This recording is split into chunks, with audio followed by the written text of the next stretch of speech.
Hello and welcome to Technique Talk. I'm your host, David Riley, and it is great to have you here with us on this journey that we have here, talking about Budapest and the issues out of Budapest, the situation, the events, the results, and talking about things that nobody else wants to talk about. And today we're just happy to have you join us in sharing in the excitement and the celebration and disappointments and the lessons to be learned, all of that. We are grateful for the experience and to be able to witness, as it's titled, Witness the Wonder. The superheroes of athletics are parading themselves over there in Budapest, and we are enjoying it and enjoying it.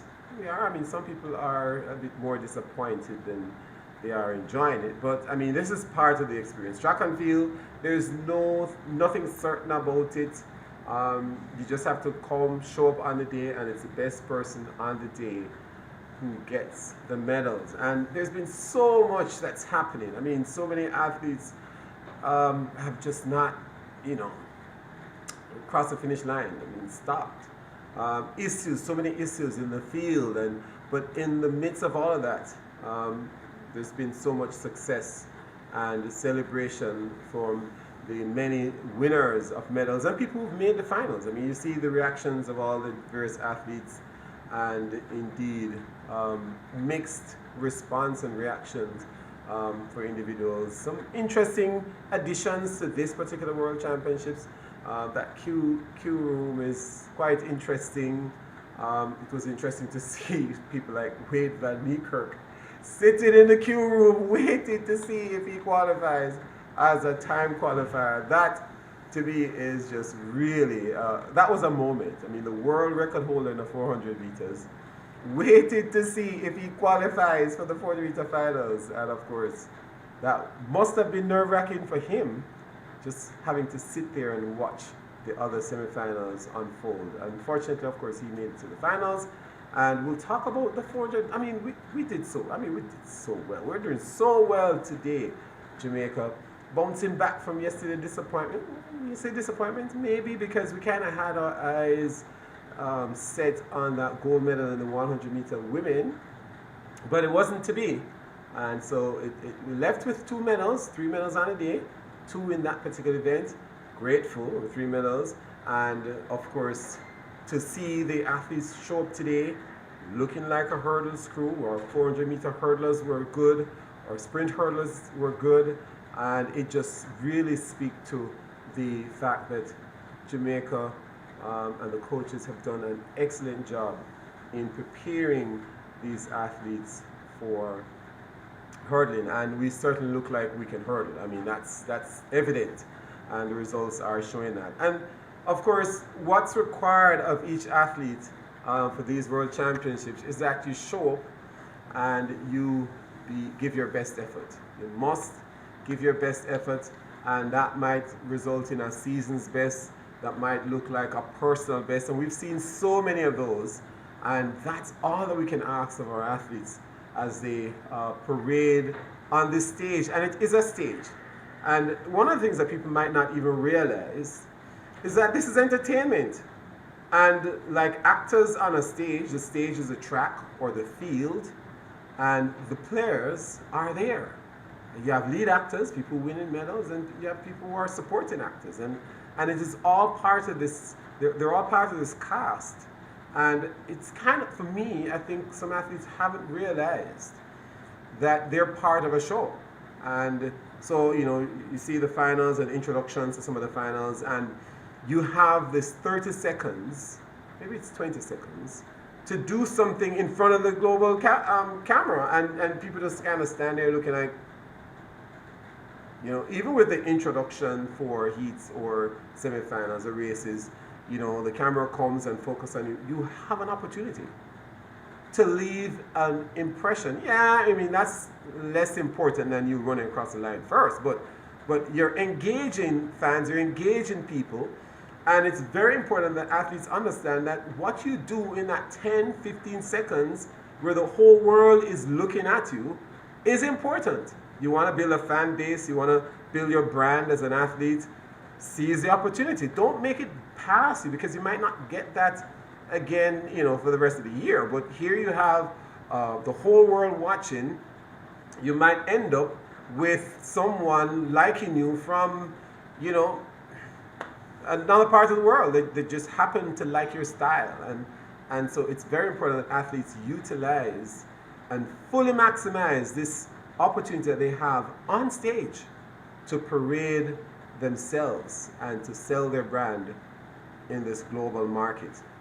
So that's very interesting how things unfold. And I must say that how we did today on the track, it really speaks to the coaches and the value of our coaches. And I'm just so proud of our coaches and what we've done. And I just want to highlight and big up the coaches for the work that they've been doing. Amazing job. I mean, look at the work and the quality of the performances that we saw today. Big up the coaches. Everybody know Glenn Mills and Stephen Francis and Paul Francis. Ronaldo Walcott and Michael Frater, new on the scene, athlete transition to coach. Maurice Wilson, the technical leader over there in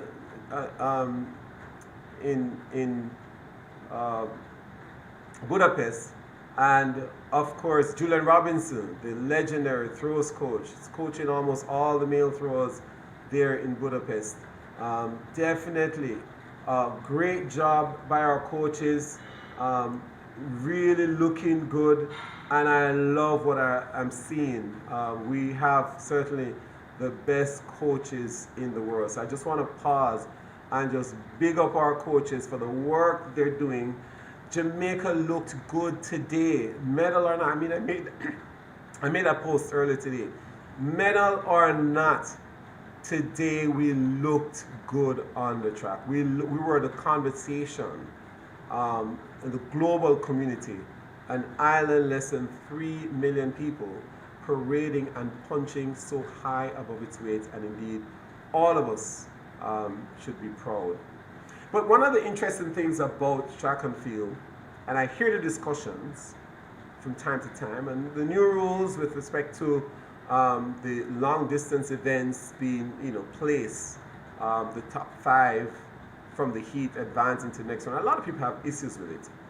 But I want to remind persons that the whole purpose of track and field, the crux of the matter is that place is more important than time. Place. It is a person who crosses the line first who is given the gold medal. It's not the person who runs the fastest time. The time is really to help us to compare performances from one meet to the next and from one heat to the next. But the purest part of track and field is place. It's the person who comes through first gets first place. The person who comes through second gets second place, and so on. Place is more important. And that's why many of the rules seem to tend to be biased towards placing and not necessarily time. I mean, the rules really don't speak much about time more than they speak about place. So it's very important that as you understand the sport and as you participate in the sport, finish first. Afterwards, we'll talk about the time. Afterwards, we'll compare the time with everybody else's time, but you must cross the line first. So place is more important. And I don't want persons to miss that point. That's why we want to actually give out the medals.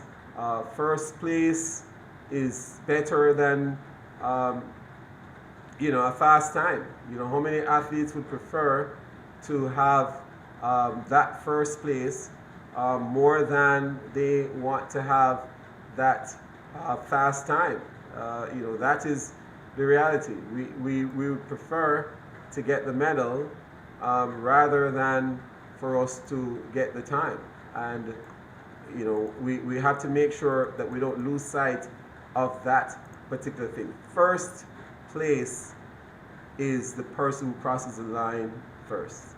That's what we want to do before we give out the medals. We want to make sure that indeed we focus on that part and not get too caught up with how fast it was and miss what really the sport is about in terms of its purest form. You can determine the winner without time. And that's very important that we understand that particular concept so that we don't get confused as to what the rules really are speaking of. And then, of course, we end up getting a little bit confused with how things happen. And then we say, oh, but this person had a fast. No, it's not about time. It's about place. So that's the first thing. But I just want to talk to you. We've been looking, we had a lot of hurdle events today.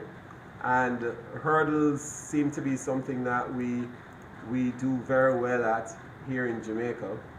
And of course, the objective of the hurdle event is to cover the distance in the shortest possible time, but with the extra challenge of the hurdle. That's the whole point of the hurdle event. And one of the things that people tend to, and I hear the conversation about, there's nothing certain about the hurdles and there's always these accidents, and people are fearful, fans are fearful of even making a statement about the hurdle event. People are very nervous about calling who the winner is going to be and think that, hurdles, anything can happen, it's an obstacle race. But in fact, nobody gets to this stage of the sport unless they've done the hurdles multiple times. It's about clearing the obstacles. All the races have 10 of those obstacles in your own lane. And the whole objective and training of the athlete is to efficiently clear the hurdle. So that your speed approaching the hurdle is the same speed coming off the hurdle. That the hurdle doesn't affect your speed or cause you to slow down. So you don't want to lose speed because the hurdle is there. And it is repeating the same action 10 times. It is you executing the skill efficiently, trail arm, trail leg, lead leg. It's efficiently doing that 10 times. And one of the things that a lot of athletes get caught up, and why you end up with errors at the end of the race, or coming close to the end of the race, is because there's a component of the hurdle race that is not being developed. And one of those, that component has to do with the level of concentration. Not everybody is comfortable repeating the same action over and over and over. It's being comfortable doing the same thing, the same way, 10 times, and not thinking that you need to make an adjustment or change this, or because somebody's beside you, then you start to do something different. No, it requires discipline and concentration. Focus on your 10 barriers, and you efficiently and effectively clear it. That's something you repeat in training, and you must be comfortable repeating the same action. And one of the things that people don't realize, and athletes tend to get into trouble at the end of the race. Grant Holloway had a huge problem before. Because as you get faster, as your time gets faster, you're moving from 13.6 to 13 flat. The hurdles will come faster. The hurdles are coming fast because you're moving faster. So the faster the hurdles come, it's the more it becomes a drill. You don't have any time to think. You don't have any time to do anything but just react, which you practice over and over. And it's for the athlete to be very comfortable reacting fast and mastering the skill of clearing the hurdle without having any problems. And the concentration is something that is lacking in many of the hurdlers, that they're unable to keep the focus on the task at hand for the 10 barriers, and especially when they're going very fast. one of the things that tend to interfere with the hurdle race and the athlete's execution is thinking. The more they think, is the more they're going to run into trouble. Because, in fact, what you ought to do is to just do what you've practiced. There's no thinking required. Anytime you start to think, you're going to end up with quite a bit of problems. So just wanted to mention that, so that we don't be fearful of the hurdles. In many cases, most athletes will clear the hurdles and they do very fine. And depending on how intense the race is, that's when they begin to change stuff, and the technique falls apart, and the athlete does less, worse than really they wanted to do. So we just want to keep that focus and not necessarily be afraid of the hurdle event, but to take it full on and demonstrate the level of skill needed to be at the best and to walk away with those medals. So it's very interesting what we saw. Most of the athletes have tremendous skills that they've demonstrated for us on the stage that we now are witnessing. Great things are happening there over in Budapest, so we're happy to be witnessing those things. So one of the things, I mentioned yesterday, the starters and the issues that seem to be happening at the start. And somehow today I decided I was going to pay a little bit more attention to the starters and whether in fact they were alternating starters from one heat to the next. And I think I am now certain that they are changing starters from one heat to the next, which I have a huge problem with. I have a huge problem with the 100-meter hurdles this morning for women. There were 5 heats. There was a female voice that started heat 1 and heat 2. Then there was a male voice that started heat 3 and heat 4. And then the female came back for heat 5. I don't know why they're doing this. Why? Why are they shifting starters, which means that the experience of the athletes in heat 1 and 2 will be different from the athletes in heat 3 and 4. I think they're setting up there. We need an explanation. This doesn't. I'm not seeing this as a routine for a start crew. Normally, the start crew would take an event, so they will do the 100-meter hurdles and they start that event, and then the male hurdles come and then a different start. I've seen that, a rotation from one event to the next, but not between heats. I think we need some explanation for this. This doesn't look good, and it's really because starters. There's no rule that says how much time you should give between your commands. It is based on the starter's own rhythm. I find that by experimenting with moving from one heat to the next with a different rhythm is really not giving the athletes the same opportunity to execute and perform. And I have a huge problem with this. The same thing for the 400-meter hurdles semifinal for men. There was a change in starters between semifinal 1 and semifinal 3, and I have a huge problem with this. We need some explanations from World Athletics as to why this method is being used to start the races at these championships. Yeah, we understand, we want to give people experience, but goodness gracious, not at the expense of athletes who've worked so hard. Training, and then to be credited with a false start. And then this whole, we talk about this running on the protesting. I'm not going to get on it again. Watch the previous version of our show, and you'll hear me rant about that. So we're not going to go over that anymore. But in any case, very suspicious what's going on there with the starters and that start group. Next thing I want to address has to do with an interesting topic of the character traits that fit a particular event. And you might not even notice that certain athletes in a particular event almost require to have a certain personality or have a particular trait in order for them to be successful. Believe it or not. And when you go through the list of traits Of course, there are some negative character traits and there are some positive character traits.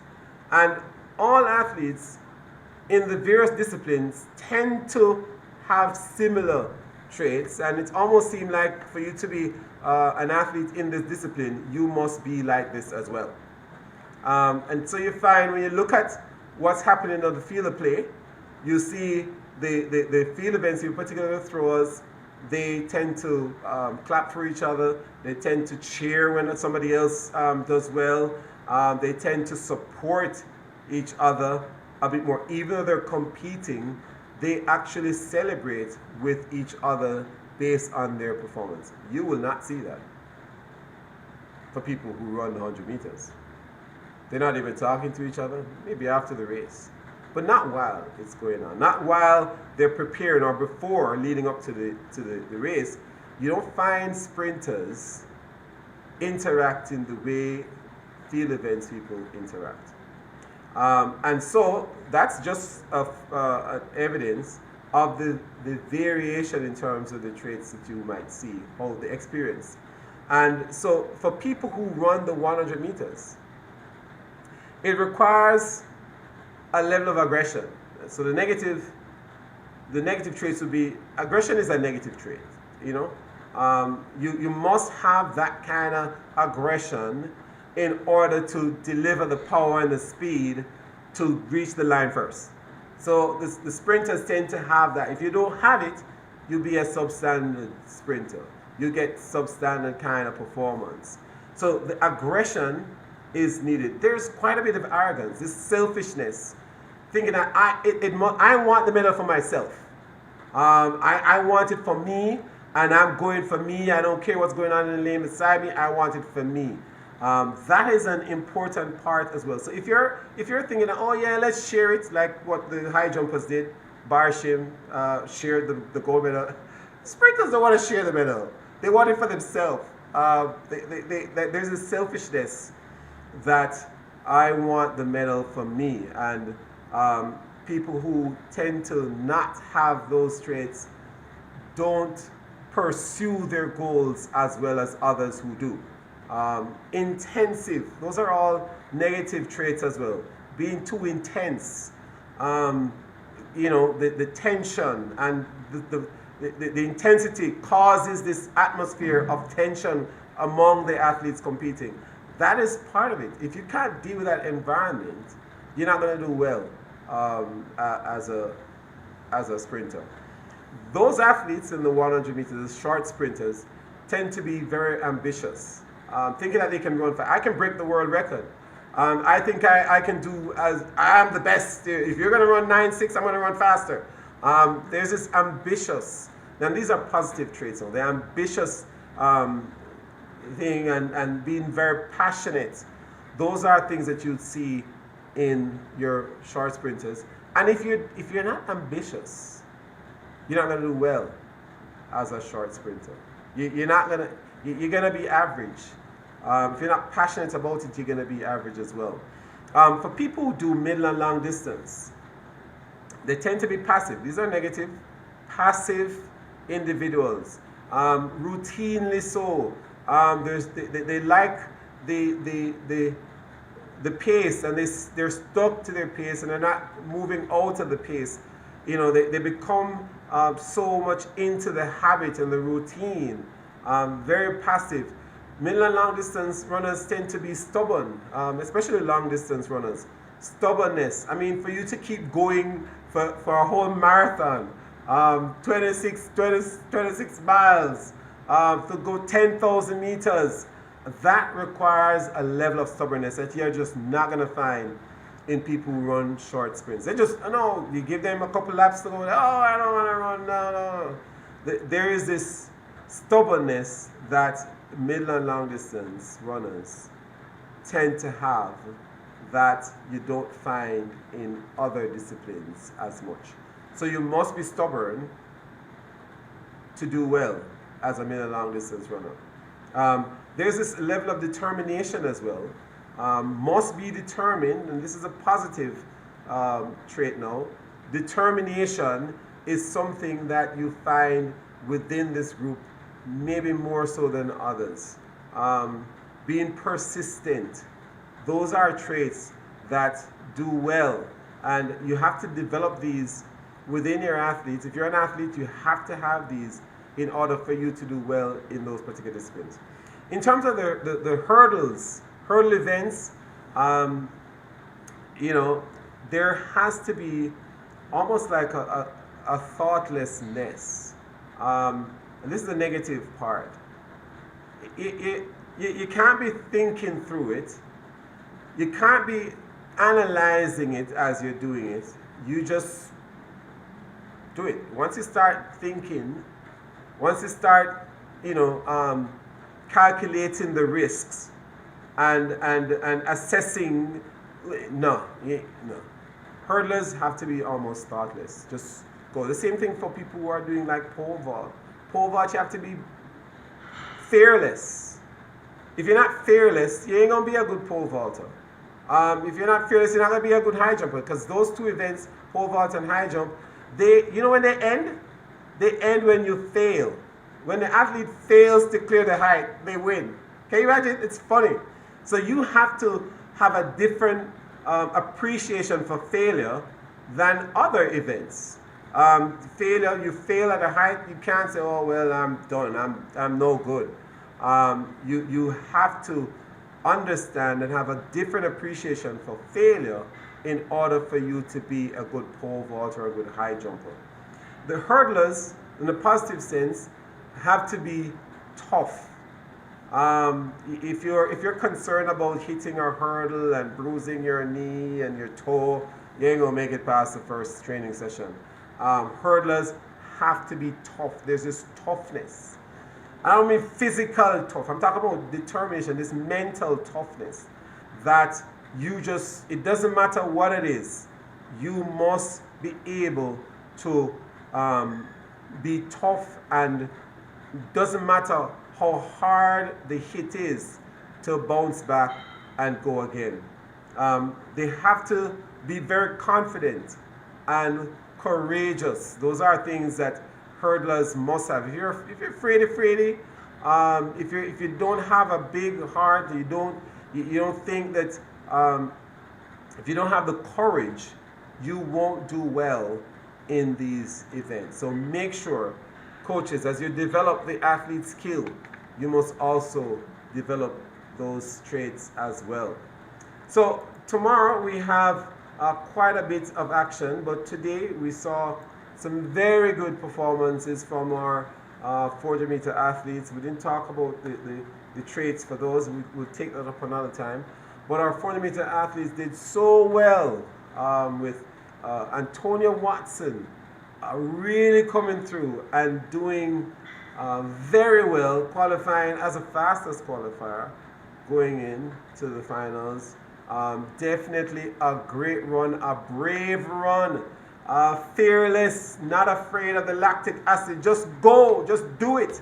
You know the pain is going to come, but the pain is what? Temporary. You run through the pain. So people run long sprints, the 400, they're not afraid of pain. They're not going to back off. They're running through that, and they practice that.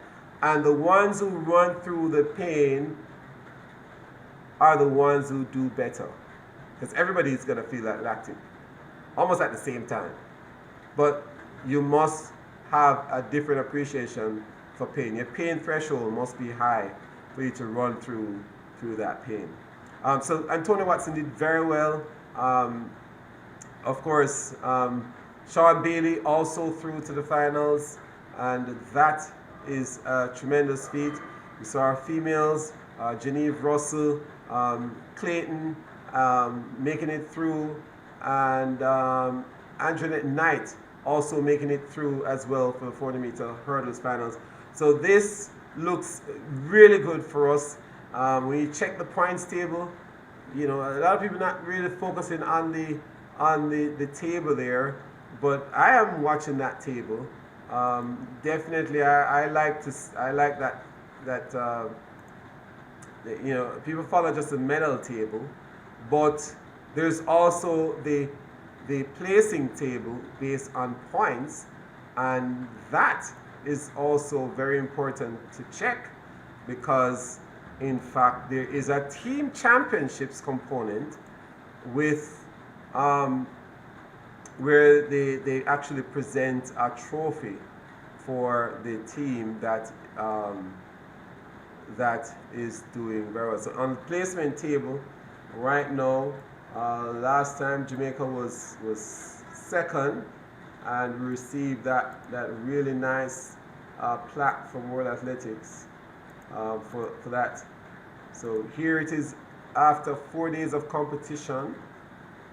United States is leading, and this is almost like boys and girls champs. Points. You get points for each placing.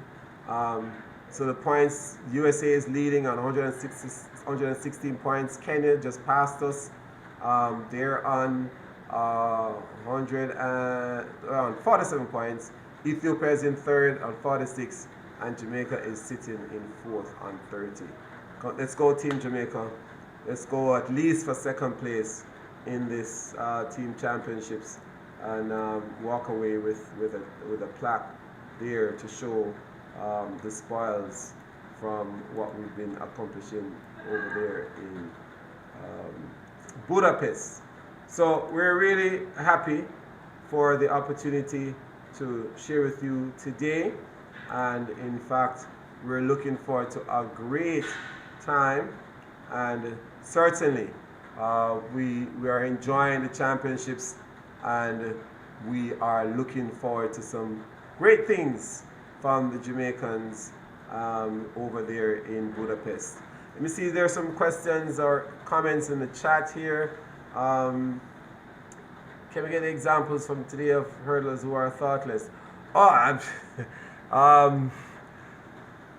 Thoughtless hurdlers today would be, I would think, Megan Tapper is a good example of that. You could see from her facial expression when she was introduced, no reaction whatsoever. She was just very focused, and you could realize that the focus was solely on the hurdle obstacle. And as I mentioned, thoughtless is really not to think about what you are doing, and so it's very important that the concentration is on the task, on executing the task, based on your practice, your months of practice. And so we are looking for athletes to execute rather than to be thinking about what they're doing. So great question there. So tomorrow we're looking forward to some great things, and of course the agenda, the order of events for day 5. Day 5 has some 800 meters, and of course some other things here. We bring that up for you so that you can see what's on for tomorrow. So here we have tomorrow, we have the 800 meter heats for women. Then we have the long jump qualification for men. Of course, 3 Jamaicans in the long jump. Natoya Gould is in the 800 meters. And let me see here, the 200 meter heats for women are on. And the 200 meter heats for men, those will be the morning session. And later on, we have the triple jump qualification for women. And let me go down further. The 100 meter hurdle semi-final for women are on. And of course, the 400 meter women finals, and the evening, the women's 400 meter finals are on. The semi-finals for the women's 100 hurdles, and the day ends with the 400 meter hurdles men's final, and that should be a good look for us there going to into those events. So we're looking forward to a great day tomorrow, and of course we are expressing our satisfaction with the performance today and we're looking forward to some great things. So until tomorrow, join us here, right here on Technique Talk, where we'll talk about the things that nobody else wants to talk about. And feel free to drop a comment down in below the video, and of course share and like our channel and click that notification bell so that you get notifications whenever a video is on or whenever our lives are on. So thank you for joining us, and see you tomorrow right here on Technique Talk.